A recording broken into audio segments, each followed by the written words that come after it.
Yes, I can hear you because it's see no evil, hear no evil. And I love it when I hear from you, and that's how we participate.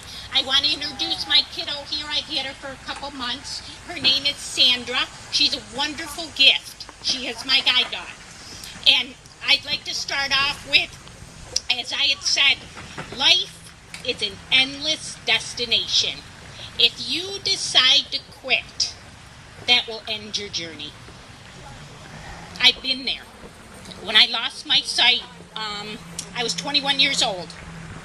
And I remember sitting there at the table with my mom, and I said, if I lose my sight, I'll die. And Mother slammed her fist down on the table and said, no, you won't. You will have your grace period, but you will get on with your life. And that is so true. We just have to let it go and move on with our life.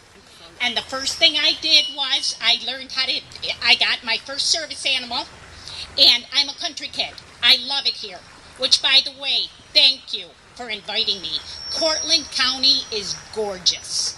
The rolling hills, just beautiful here with the birds, the grass, the trees, beautiful.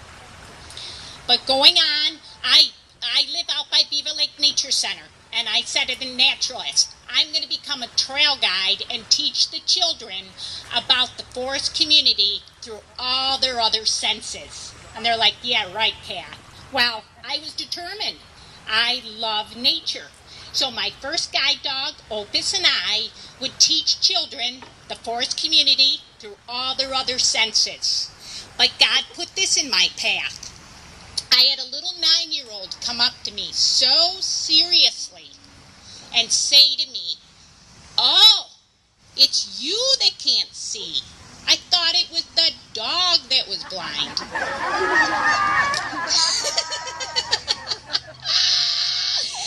After I straightened her around, 20 years later, we still giggle and laugh, but God put that in my path to say, hey, be open and go on to school. I applied to Syracuse University to learn how to teach the children about people in our community and the differences, and potential is a gift. Don't waste it. And, it just opened up a whole new opportunity.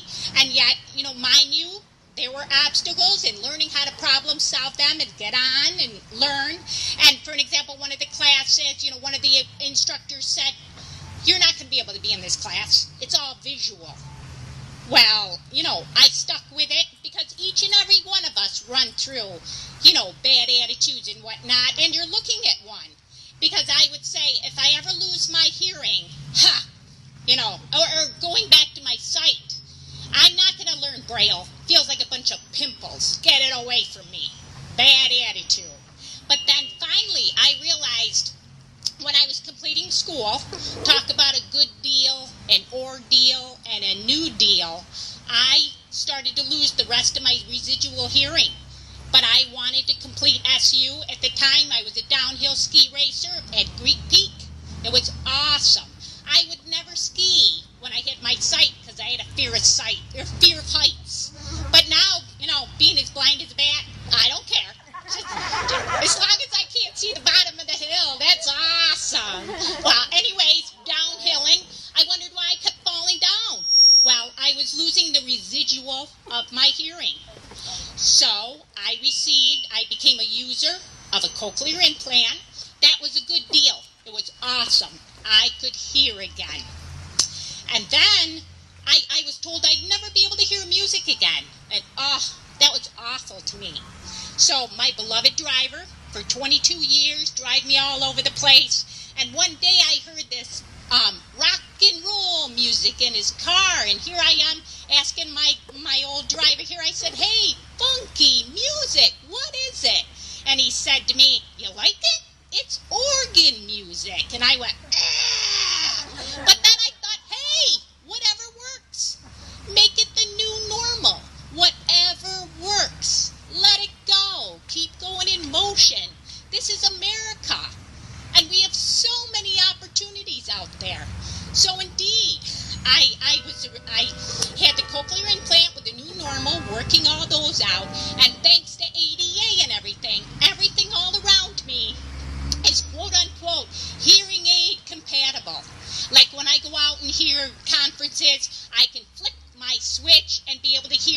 wireless microphone, and me being in the Stone Age for years, I never had a cell phone.